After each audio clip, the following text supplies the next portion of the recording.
എല്ലാവരും സുഖമായിട്ടിരിക്കുന്നോ? Happy independence day. എൻ്റെ ഒരു പുതിയ വീഡിയോയിലേക്ക് എല്ലാവർക്കും സ്വാഗതം. അപ്പോൾ നമുക്കിന്നൊരു മീൻകറി വെക്കാം. തേങ്ങയൊക്കെ അരച്ച് ഉള്ളിയും വെളുത്തുള്ളിയൊക്കെ അരച്ച് മൂപ്പിച്ചിട്ട് ഒരു വെണ്ണ വയ്ക്കാം. ഇതിപ്പോൾ 1/2 കിലോ മീൻ മേടിച്ചതാണ്. അതിനകത്തുനിന്ന് കുറച്ചെടുത്ത് വറുത്ത് ബാക്കിയുള്ളൂ. ബാക്കി ഒരു 400 ഗ്രാമൊക്കെ കാണും. അതിനെ നമുക്കിന്നൊന്ന് ഉപ്പും വിനാഗിരിയും ചേർത്ത വെള്ളത്തിൽ ഇട്ട് വെച്ചിരുന്നതാണ്.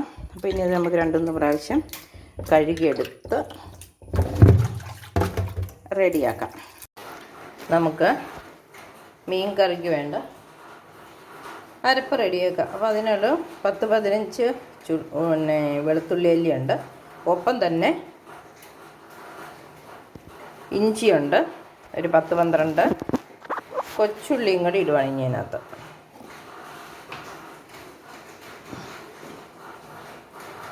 ഇതൊന്ന് അരച്ചെടുക്കാം. നമുക്കൊരു മീൻ കറി വെക്കാം. അതിനായിട്ട് ചട്ടി അടുപ്പത്ത് വെച്ചു. ഇനി ഇച്ചിരി എണ്ണ ഒഴിക്കാം.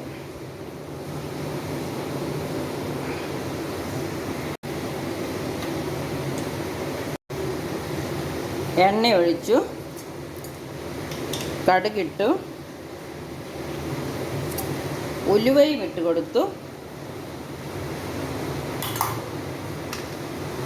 ഇനി നമുക്ക്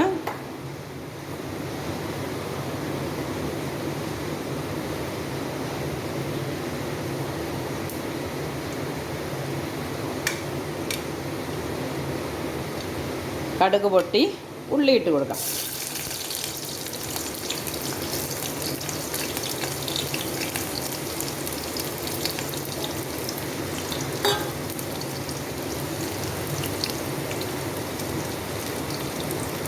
ഒരൽപ്പം കറിവേപ്പില ഇടാം, ബാക്കി പിന്നീടാം. ഇതിലേക്ക് വെളുത്തുള്ളി, ചുമന്നുള്ളിയും ഇഞ്ചിയും കൂടെ നമ്മൾ അരച്ച് വെച്ചത് ചേർത്തൊന്ന് മൂപ്പിച്ചെടുക്കാം.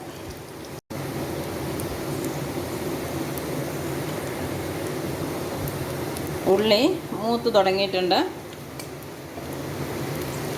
നമുക്കതിലേക്ക് ഇട്ട് കൊടുക്കാം. വെളുത്തുള്ളി, ഇഞ്ചി, ചുമന്നുള്ളി ഇത് 3 കൂടെ അരച്ചതാണ്.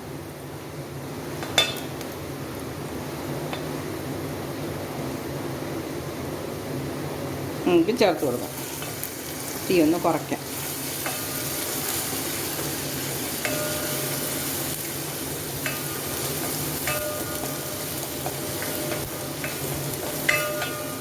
ഇതിനകത്ത് ഇടാൻ വേണ്ടി ഒരല്പം ഇഞ്ചിയും വെളുത്തുള്ളിയും മുഴുവനോടെ വെച്ചിട്ടുണ്ടായിരുന്നു, അരയ്ക്കാതെ. അതിടാൻ മറന്നു. ഇനിയിപ്പം ഇടണ്ടെന്ന് വെക്കാം അല്ലേ. ഇത് കൂട്ട് അല്പം കൂടെ ചേർത്തേക്കാം, അരച്ചത് കൂട്ട്.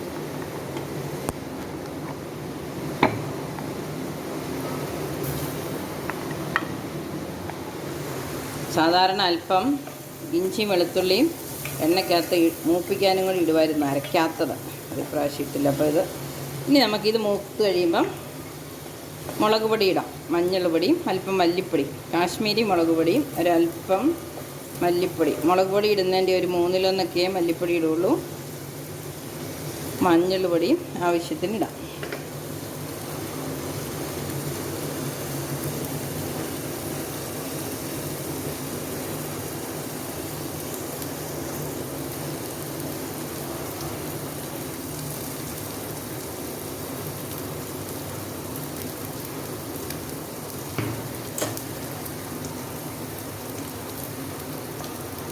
തീ ഒന്ന് കെടുത്തിയിട്ടില്ല, പൊടികളിടാം.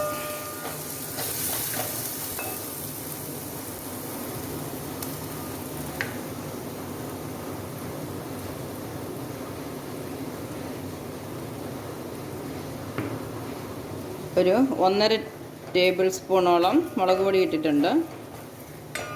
ഒരു 1/2 കിലോയിൽ താഴെ മീനേ ഉള്ളൂ. 1/2 കിലോ മേടിച്ചിട്ട് 2-3 കഷ്ണം എടുത്ത് വറുത്തിട്ട് ബാക്കിയാണ്. അപ്പോൾ ഒരു 400 ഗ്രാം ഒക്കെ കാണുള്ളൂ. അതിനൊരു 1.5 സ്പൂൺ മുളക് പൊടി ഇട്ടു. ഇനി കൊഴുപ്പിനൊരൽപ്പം മല്ലിപ്പൊടി, അപ്പം ഞാൻ ഒരു 1/3 ടീസ്പൂണോളം മല്ലിയും പാകത്തിനും മഞ്ഞൾ പൊടിയും ഇട്ടു. വീഡിയോ ഓൺ ആയില്ലായിരുന്നു, അതുകൊണ്ട് നിങ്ങൾ കണ്ടില്ല. ഞാൻ ഇളക്കി ചേർക്കുകയും ചെയ്തു. ഇനി നമുക്ക് പുളി ഇട്ട് കൊടുക്കാം. നല്ല ഉറയുള്ള പുളിയാണ്, അതുകൊണ്ട് ഒരു പുളിയേ ഇടുന്നുള്ളൂ. ഇച്ചിരി നേരം വെള്ളത്തിലിട്ട് വെച്ചിരുന്നതാണ് ആ പുളി.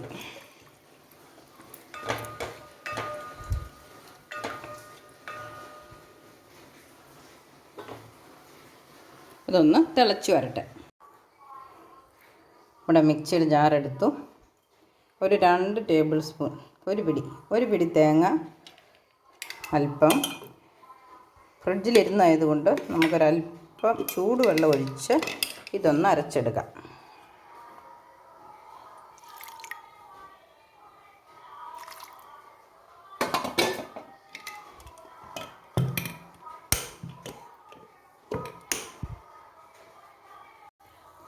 പുളിയൊക്കെ ഉരുകിയിട്ടുണ്ട്. ഇനി നമുക്ക് അരച്ചെടുത്ത തേങ്ങയും കൂടെ ഇതിനകത്തോട്ട് ചേർക്കാം.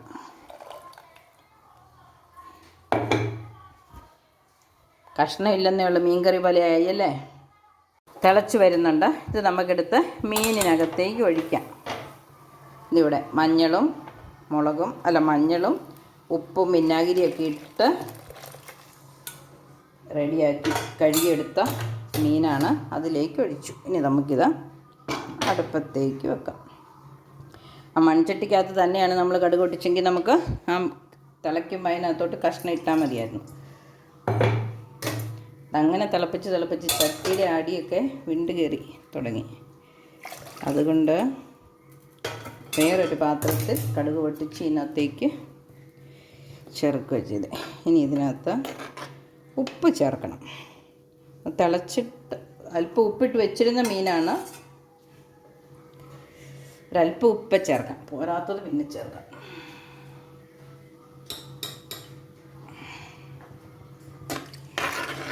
അധികമായി പോയാൽ ബുദ്ധിമുട്ടാവില്ല, അതുകൊണ്ട് നമുക്ക് കുറച്ച് ചേർക്കാം. ഇനി ഒരു അല്പം കറിവേപ്പിലയും കൂടെ ചേർത്തേക്കാം. മറ്റേ എണ്ണയ്ക്കകത്ത് ഇട്ടതല്ലേ ഉണ്ടായിരുന്നുള്ളൂ. ഇനി നമുക്കിതൊന്ന് അടച്ചു വെച്ച് ഒരു 2-3 മിനിറ്റ്. മീനൊക്കെ പെട്ടെന്ന് വേകുന്ന സാധനമല്ലേ, ഒത്തിരി വെന്ത് കഴിഞ്ഞാലും അതിൻ്റെ ഗുണം ആയി പോകും, സോഫ്റ്റ്നെസ്സും പോകും. അപ്പം നമുക്ക് ഒന്ന് തിളയ്ക്കാൻ വേണ്ടി അടച്ചു വയ്ക്കാം. അപ്പം ഞാനിത് അടച്ചു വെച്ചിട്ടുണ്ട്. തീ ഒന്ന് കൂട്ടി വെച്ചു. 2 മിനിറ്റ് തിളച്ച് കഴിയുമ്പോൾ നമുക്ക് തീ കുറച്ച് വെച്ച് പാകത്തിന് പറ്റുമ്പോൾ നിർത്താം.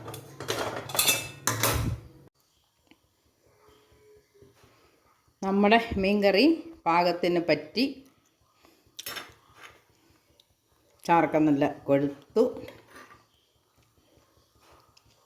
നമുക്ക് തീ ഓഫാക്കാം.